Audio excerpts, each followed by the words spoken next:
유튜브 조회수가 2,500만이 넘는 재밌는 실험 영상이 있습니다. 먼키 페어니스 익스페리먼트라고 치면 되지만 영어로 쳐야 되기 때문에 치기 어렵습니다. 저는 이렇게 봤는데 원숭이에게 일을 시키고 보상을 주는 그런 실험입니다. 원숭이 두 마리가 이제 우리 안에 있으면 원숭이 그 우리 안에 있는 돌멩이가 좀 여러 개 있는데 그 돌멩이를 사람에게 이렇게 건네주면 보상을 주는 그런 간단한 실험입니다. 먼저 1번 원숭이가 돌멩이를 사람에게 줍니다. 그러면 1번 원숭이한테는 오이 한 조각을 보상으로 줍니다. 그리고 원숭이는 막 좋아하면서 그 오이를 맛있게 잘 먹는데요. 이제 2번 원숭이도 돌멩이를 사람에게 줍니다. 그러면 2번 원숭이에게는 포도를 줍니다. 원숭이 입장에서는 포도가 훨씬 좋거든요. 이걸 본 1번 원숭이가 다급하게 돌멩이를 줍니다. 하지만 1번 원숭이에게는 오이를 줍니다. 그럼 1번 원숭이가 어떻게 할까요? 오이를 사람에게 집어 던지고 우리에 매달려서 소리를 지르고 막 난리가 나는 거예요. 방금 전까지는 오이를 좋아했는데 말이죠. 다른 이유는 없습니다. 같은 일을 했지만 옆 원숭이가 더 좋은 걸 받았다는 그 사실, 그게 바로 이 분노의 이유입니다. 이 실험을 한 드발 교수는 이런 결론을 내립니다. 불공평에 대한 분노는 인간뿐 아니라 영장류의 본능이다. 원숭이도 불공정하다 생각하면 이렇게 화를 냅니다. 하물며 사람은 어떠할까요? 우리는 일상 속에서 이러한 본능을 매일 경험합니다. 누군가는 집을 사는 족족 집값이 오르고 친구가 산 주식은 그렇게 오르기만 하는데 나는 똥손 중에 똥손이고 나보다 못한 친구는 결혼 잘해서 맨날 여행 다니고 맛있는 거 먹으러 다니고 내 자녀가 세상에서 가장 특별하고 똑똑한 줄 알았는데 키우면 키울수록 남의 자식과 비교되기도 합니다. 이런 이 본능의 기저에는 이 공로주의, 보상 심리가 깔려 있는데요. 내가 열심히 한 만큼 받되 남보다 더 받았으면 더 받았지 덜 받아선 안 된다는 것입니다. 이러한 공로주의가 가장 무섭게 자리 잡은 곳이 어딜까요? 바로 교회입니다. 우리의 또 신앙에 또 자리 잡고 있습니다. 그래서 우리도 이 모르는 사이에 우리가 참 이 계산기를 들고 신앙생활을 할 때가 있다라는 거죠. 오늘 그런 마음을 가진 한 사람을 우리가 보고자 합니다. 바로 지난주에 집 나갔다가 돌아온 작은 아들에 이어서 또 그를 바라보는 큰 아들인데요. 그는 이 집안에 아주 이 중요한 잔치에 자리를 잡고 앉아 있어야 되지만 이 잔치에 들어가려고 하지 않습니다. 그 이유가 무엇일까? 첫 번째 볼 것은 이것이죠. 그가 생각하기에 이 잔치는 불공정한 잔치다라는 것입니다. 큰아들은 어쨌든 참 성실하고 부지런한 사람이면 틀림이 없습니다. 25절 보니까 이날도 밭에 나가 열심히 일하다가 이 동생이 돌아왔다는 소식도 듣지도 못하고 그렇게 일 다 끝내고 돌아오니까 집안에서 풍악이 울리고 춤추는 소리 들리고 난리가 난 거예요. 좀 섭섭할만 할 수도 있을 것 같아요. 그래서 도대체 이 소리가 뭔가 이렇게 종을 불러서 물어보니까 동생이 돌아와가지고 이렇게 지금 잔치하고 막 송아지 잡고 뭐 난리가 났다는 거예요. 어찌 보면 이 큰아들의 심정도 이해가 가기도 합니다. 누구는 뼈 빠지게 일하고 있는데 누구는 하여튼 혜택도 잘 받고 게으른데 사랑받고 그런 모습을 보면 누구라도 그 자리에 있다면 화가 나지 않겠습니까? 결국 그 큰아들은 어떻게 합니까? 28절 그가 노하여 들어가고자 하지 아니하거늘 아버지가 와서 권한대. 여기 이제 이 들어가고자 하지 않는다. 이건 이제 이 미완료 시제라고 해서 그냥 한두 번 거절한 게 아니라 막 계속해서 안 갑니다. 안 들어갑니다. 안 갑니다. 그러는 여기에 이 아버지가 와서 권한대. 이 권한대도 마찬가지. 미완료 시제. 계속 권하는. 아예 안 간다고요. 아이 그래도 들어와야지. 아예 안 간다고요. 그래도 들어와야지. 아유 됐습니다. 이런 얘기예요. 이런 얘기. 큰아들은 계속 거절하고 아버지도 포기하지 않고 계속 권하고. 사실 이것은 이 형이 단순히 동생이 미워서라기보다 이 아버지의 이런 행동에 화가 난 거예요. 29절에 그 원망은 아버지를 향하고 있습니다. 아버지께 대답하여 이르되 내가 여러 해 아버지를 섬겨 명을 어김이 없거늘 내게는 염소 새끼라도 주어 나와 내 벗으로 즐기게 하신 일이 없더니. 즉 아버지의 이런 행동은 공정하지 않습니다. 공정하지 않습니다. 그저 단순히 대충 넘어갈 일이 아닙니다. 항상 그랬어요, 아버지. 쌓이고 쌓인 거예요. 여기 동생과 자신을 어떻게 비교합니까? 나는 여러 해 아버지를 섬겼습니다. 내가 그 긴 시간 동안 섬기면서 뭐 한번 내가 뭐 게으름 피우거나 뭐 이런 저런 적 있습니까? 여러 해 아버지를 섬겼지만 30절 보니까 이 동생은 아버지의 살림을 다 날려버렸습니다. 실컷 어디 가서 뭐 놀고 정신 못 차리고 그러고 있다가, 예? 나에게는 염소 새끼도 주지 않았지만 이 동생은 돌아왔다고 살찐 송아지를 주셨나이다. 그러니 아버지는 이 아들에 대해서 이 불공정하게 대하고 있기 때문에 이 잔치를 거부합니다. 들어가지 않겠습니다. 라는 것입니다. 그렇다면 이 형이 원하는 잔치는 무엇일까? 형은 어떤 잔치를 원할까? 우선 이 형이 화난 이유를, 포인트를 좀 찾아봐야 돼. 왜 화났을까? 동생을 받아줘서 화났을까요? 나한테는 그동안 염소 새끼 한 마리도 안 잡아줘서 화났을까? 송아지를 동생한테 잡아줘서 화났을까? 나는 누구인가? 나라는 사람이 부정당해서 화냈을까? 뭐 때문에 화났을까? 이 큰아들의 한마디에 그 이유가 들어있죠. 29절. 내가 여러 해 아버지를 섬겨 명을 어김이 없거늘. 여기 이제 이 섬겼다라는 단어가 참 중요한데, 둘리오스 하면 이제 종이고, 이건 뭐냐면, 난 노예처럼 일했습니다. 내가 종처럼 일했습니다. 그런 뜻이. 내가 여러 해 아버지를 통해서 내가 종처럼 섬겼는데, 내가 한 번도 내가 어김없이 아주 종처럼 일했는데 말입니다. 그런 얘기. 이 한 단어가 모든 걸 말이죠. 이 큰아들은 아버지에게 있어서 아버지를 대하는 그 자세가 뭐냐면, 종처럼, 노예처럼, 아버지를 주인처럼 여기고 이랬다는 것입니다. 이 종이나 주인 밑에서 일하는 사람의 이 심리는 아주 단순해요. 일한 만큼 보상해달라는 것입니다. 일한 만큼 보상해달라는. 그러니까 형이 원하는 잔치는 바로 이런 것입니다.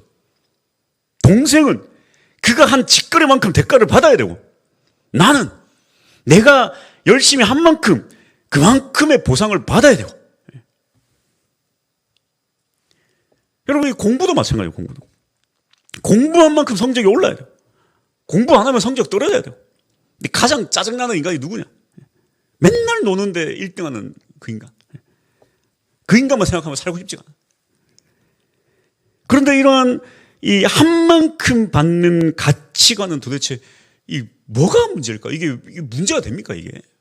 아니, 형은 열심히 했으니까 그만큼 보상을 해줘야 되고, 아니, 동생은 그렇게 바깥에서 난리치고 왔으면 그만 대가를 받아야 되는 것이고, 기도한 만큼 하나님이 응답해야 되는 거고, 기도 안 하면 당연히 응답도 없어야 되고, 예배를 많이 드린 만큼 은혜를 누려야 되고, 열심히 봉사한 만큼 내가 하나님께 더 잘 돼야 되고. 이게 맞지 않습니까? 이게 맞지 않아요? 예배를 주일 예배만 드리는 사람이 더 믿음이 있습니까? 아니면 주일 예배 플러스 금요 철학까지 드려야 더 믿음이 좋습니까? 여기다 수예배 드려야 더 믿음이 좋습니까? 아니면 이제 새벽 예배까지 딱 드려야 믿음이 좋은 겁니까?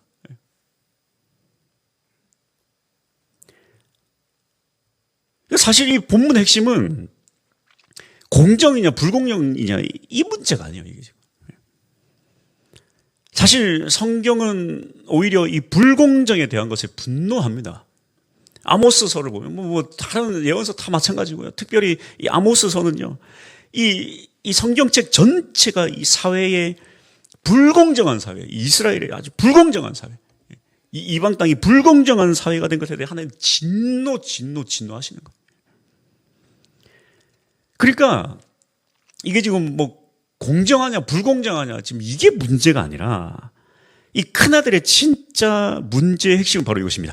공정의 잣대를 잘못 들이는 거예요. 그러니까 공정이 들어가야 되는 영역이 있는가 하면 공정이 들어가면 안 되는 영역이 있다는 거예요. 사회적 영역이 있고 은혜적 영역이 있는데, 여러분, 이 사회적 영역에는 반드시 공정이 필요합니다. 누구는 시험 쳐서 겨우 회사에 들어갔더니 누구는 낙하산으로 그냥 다 좋은 자리에 앉고, 예? 법 앞에 권력자 힘 있는 자는 법을 피해가고 일반 시민은 다 큰 잣대를 들이대고 저울을 속이고, 이 사회적 영역에는요 반드시 이 공정이 필요해요. 공의가 필요해요. 공의, 정의가 필요해요. 그게 안 되면 하나님 진노하시는 거예요. 그러나 이 공정이 들어가면 안 되는 영역이 따로 있어요. 바로 은혜의 영역입니다. 은혜의 영역. 아버지가 돌아온 아들에게 아들을 품어주는 것은 이 거래가 아닙니다. 이거 거래가 아니에요.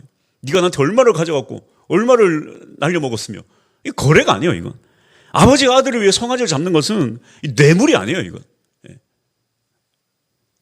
이건 아버지 아들 사이에서 그냥 당연한 거예요. 당연한 거. 이건 사랑이 원하고 뭘 많이 줬네 안 줬네, 왜 아들은 노동 안 했는데 왜 그냥 공짜로 밥 해줍니까? 뭐 이런 거 따질 문제가 아니라니까요. 따질 문제가 아니에요. 내가 어디 뭐 회사 사장인데 일 안 하는데 월급 다 주고 그런 관계가 아니라니까요. 자식은 왜 공짜로 밥 해줍니까? 나는 왜 공짜로 밥 안 줍니까? 회사 사람들이 그런 얘기 합니까? 왜 당신 자식은 당신 집에서 살게 하고 나는 왜 당신 집에서 못 살게 합니까? 그런 문제가 아니라, 그런 문제가 아니라. 이 은혜의 영역, 은혜의 영역에는 공정이 들어갈 틈이 없어요. 그러니까 관계, 이 아버지와 아들 관계, 뭐가 여기 무슨 보상이 들어가고 뭐가 들어간단 말입니까? 그러니까 지금 이 큰아들이 겪는 비극은 바로 이것을 고발하고 있어요. 은혜의 영역에 공정의 잣대를 들이대는 거예요. 아버지와 아들 관계에 이 종이나 노예의 잣대를 들이대고 있는 거예요. 그러니까 형은 노예가 아니라 아들이잖아요. 31절 보니까 내 것이 다 네 것이다.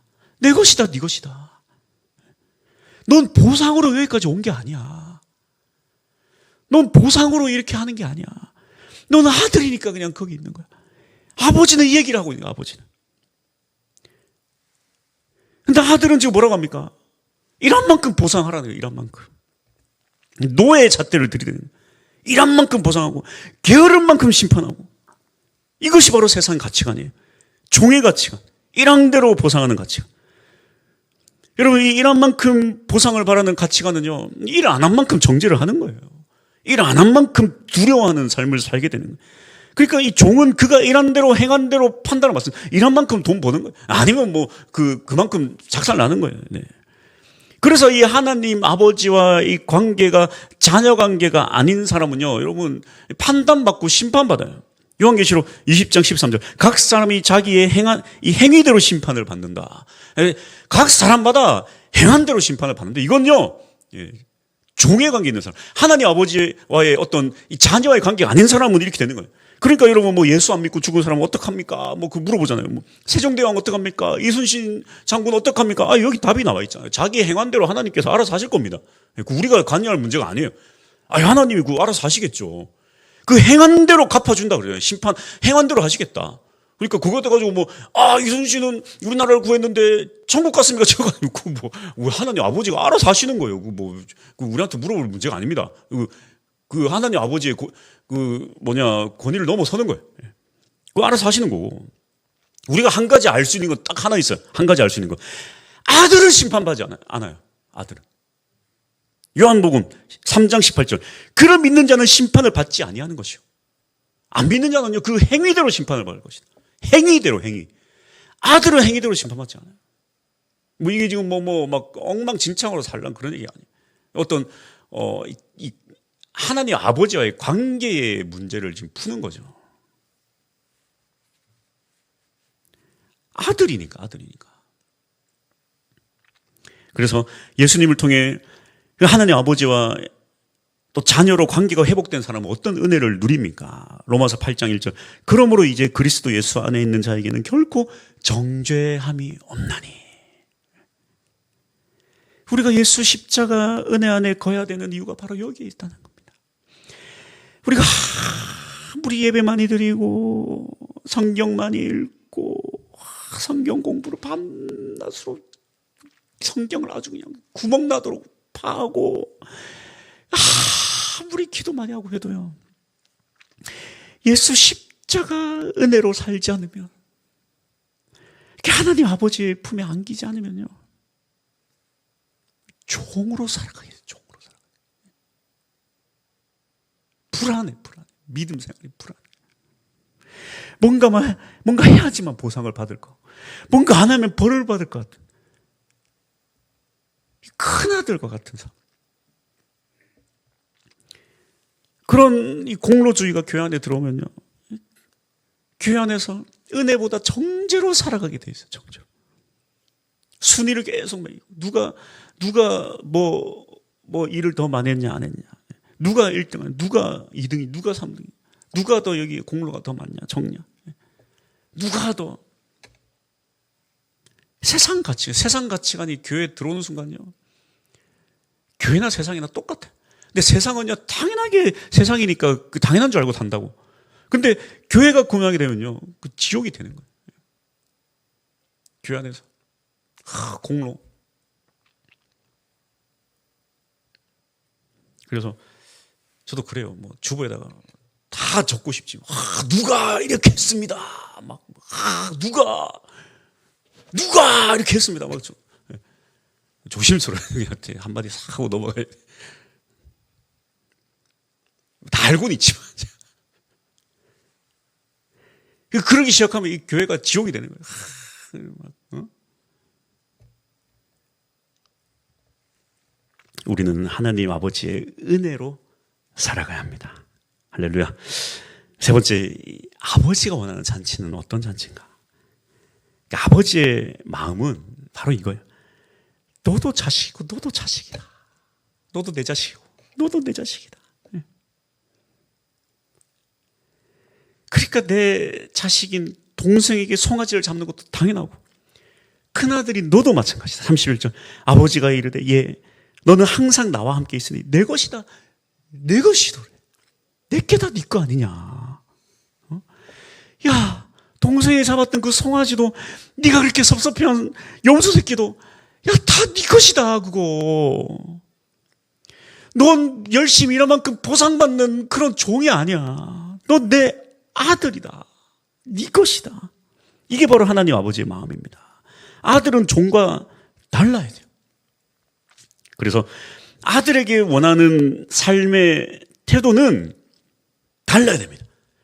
그러니까 아버지가 아들에게 원하는 태도는 열심히 이만큼 월급 받고 뭐 또 열심히 일하고 그런 걸 원하는 게 아니에요. 그걸 원하는 게 아니라 아버지가 원하는 아들에 대한 원하는 태도는 무엇입니까? 바로 이것입니다. 이거예요.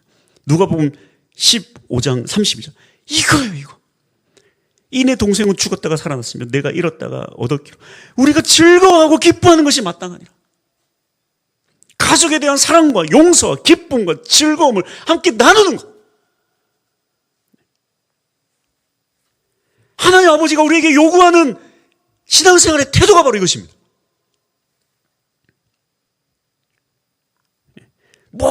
누구는 염소새끼, 누구는 송아지, 누구는 집이 몇 평이고, 누구는 뭐 차가 비교하고, 불행하고. 어떤 성도가 땅 샀대. 배 아프고 죽겠고. 야, 누구 대박 났대. 주식 샀는데. 야, 제 하이닉스 얼마나 가지고 있는지 조사해봐봐. 제 11조 얼마나 냈는지 정확하게 조사해봐봐. 막 이래 쌓고. 경제하고. 요즘 하이닉스 주변 교회들이 그렇게 목사님들이 11조 설교를 많이 한다고. 뭐 그런 소문이 있던데. 이 아들의 삶이 아니에요. 아들의 삶이 아닙니다. 좋은 평가를 받는 대상이에요. 교회가 그냥 다 종들이 되면 그냥 서로 평가하고. 그러니까 우리가 예수로 충분하지 못하면 진짜 하나님 아버지의 자녀가 되지 않으면 섭섭합니다. 항상 섭섭해요. 쫓기는 신앙생활을 하게 되고, 잘 풀리면 정죄하고, 안 풀리면 부끄럽고, 내가 좀 잘 되면 열심히 해서 잘 된 것 같다 생각하는 순간에 이제 열심히 안 한 사람 정죄하기 시작하고, 그래서 내가 열심으로 잘 됐다고 생각하면 또 안 풀리면 이제 내가 뭔가 안 해서 이제 저주받는다 생각하고, 끊임없이 서로를 비교하고 또 나 자신을 심판대 위에 올려놓고 불안불안해하면서 살아가는 거예요. 그러면요, 여러분, 가족 관계가 다 깨지는 거예요. 그러니까 우리가 주님 앞에 대충 살고 막 엉망진창으로 살라는 그런 얘기가 아니라, 이러한 신앙생활의 자세의 가장 큰 문제는 이 가족 관계가 다 깨져버린다는 것입니다. 형이 뭐라고 합니까? 30절 보니까 동생 보고 뭐라 그러냐면, 아버지한테 뭐라 그러냐면 이 아들이라는 단어를 써요. 이 아들. 이건 이제 이 원어로 보면 당신 아들, 그런 뜻입니다. 그러니까 자기 동생인데 당신 아들이, 이렇게 얘기해요. 당신 아들. 그러니까 자기와는 상관없는 거예요. 자기와는. 내 동생 아니고 당신 아들, 당신 아들. 우리는 예수 안에 한 가족입니다. 그러나 예수 은혜가 충분하지 않으면 이 영적 가족은 붕괴됩니다. 교회는 끊임없이 평가하고 정죄하고 사회보다 더 무서운 공포의 장소가 되는 것입니다. 결론입니다. 큰아들의 문제는 이 공정이냐 불공정이냐의 문제가 아니에요. 이 큰아들의 문제는 은혜의 영역에 공정의 잣대를 들이댄 것입니다. 사회에서는 불공정에 대해 분노하는 건 당연해. 하나님도 그걸 원하세요. 저를 속이고 사기치고. 그러나 하나님 아버지 이 은혜의 자리에 계산기를 들이대고 내 공로를 들이대고 하는 거. 누가 얼마나 잘했고 누가 얼마나 못했나. 그래요. 우리 하나님 아버지는 주님 앞에 가는 그때 생명의 면류관 주실 것이고, 또 힘써 살아간 자에게 또 그만한 또 보상을 주신다고 하시긴 하셨지만, 우리의 신앙의 태도는 그래서 안 된다는 거예요. 누가 얼마나 잘하고 못하고 내가 얼마나 사랑받는 자녀인가 아닌가. 참 자녀들은 그런 심리가 있나 봐요. 왜 이렇게 저 두 딸들이 이렇게 저한테 한 명씩 찾아와서 물어보는지 몰라. 언니를 더 사랑하냐, 자기를 더 사랑하냐, 언니도 동생을 사랑하냐, 나를 사랑하냐. 둘 다 섭섭해. 둘 다 섭섭해. 아버지는 동생만 사랑하고, 동생 와가지고 언니만 사랑하고. 뭐야 도대체. 그죠? 속상하지. 속상해. 그러니까 이렇게 막 하는 순간 이게 자녀가 아니라 종이 되는 거예요. 그러면 이제 막 내가 그럼 뭘 못해서 내가 사랑을 덜 받았나? 뭘 내가 그럼 뭘 더 해야 되나? 아버지한테 그럴 필요가 없다니까. 아버지는 그럴 필요가 없어요. 그렇게 살아가면 우리는 자녀에서 종이 되어버립니다. 그걸 가정에 적용하면 가정은 불편한 회사가 되고요. 그리고 교회에 적용하면 교회는 율법의 잣대를 들이대는 무서운 법정이 되는 거예요. 교회에서 정죄가 난무하는 거예요. 교회는 법정이 아니라 잔치집이 되어야 합니다. 그러기 위해서 그냥 되는 게 아니에요. 서로를 바라보는 이 시선이 완전히 달라져야 됩니다. 교회 안에 정죄가 넘친다면 공포의 법정이 될 것이고, 교회 안에 용서와 사랑과 아버지의 마음으로 서로 품은 형제 자매, 그러한 삶의 태도가 된다면 교회는 잔치집이 될 것입니다. 교회는 잔치집이 되어야 돼요. 큰아들은 평생 아버지 집에 살았지만 이 잔치에 들어오지 못했어요. 아니, 자기가 안 들어간 겁니다. 염소 새끼 한 마리도 안 줬다고 원망하고 사는 거예요.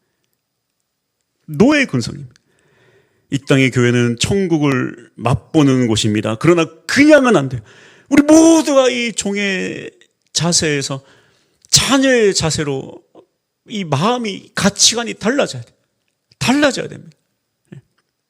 그냥 천국이 되는 게 아니라, 그냥 예수 믿으면 천국이 되는 게 아니라, 그래서 예수님은 하나님 아버지의 계획 플랜에는 그냥 너 혼자 잘 믿고 잘 믿어가지고 너 혼자 그냥 예수 믿고 구원받을, 그게 아니라 교회를 세우시는, 교회를. 이 교회를 통하여 어떠한 삶이 천국의 삶인가를 여기서 우리가 힘써 살아야 되는 거예요. 연습해야 되는 거예요. 연습해. 이거 실전이에요, 실전. 교회는 잔치가 돼요. 잔치집이 돼야 되고 천국이 돼야 됩니다. 그냥 되는 게 아니에요. 그냥 되는 게 아니에요. 그냥 교회 다니면 그냥 천국 되는 거 아닙니다. 아니에요. 우리의 삶의 태도가 달라져야 되고 가치관이 달라져야 돼요. 내 가족이고 용서의 대상이며 사랑의 대상이요, 이해의 대상이고 품어줘야 될 대상이요. 왜? 우리 모두 다 하나님 아버지의 자녀니까. 할렐루야. 그럴 때 우리 교회가 정말 이 땅 가운데 정말 우리 하나님 아버지가 원하는 그러한 교회가 부족하지만 괜찮아요. 누가 더 열심히 일했냐 상관없어요. 정말 서로 정말 사랑하느냐. 그렇게 우리 하나님 아버지 보시기에 참 기쁘고 즐거운, 함께 웃고, 이 문장은 별로, 다른 교회에서 먼저 쓴 문장인데, 함께 웃고 함께 우는, 이 문장. 예. 어쨌든, 그러한 교회가 될 수 있기를 축복합니다. 할렐루야!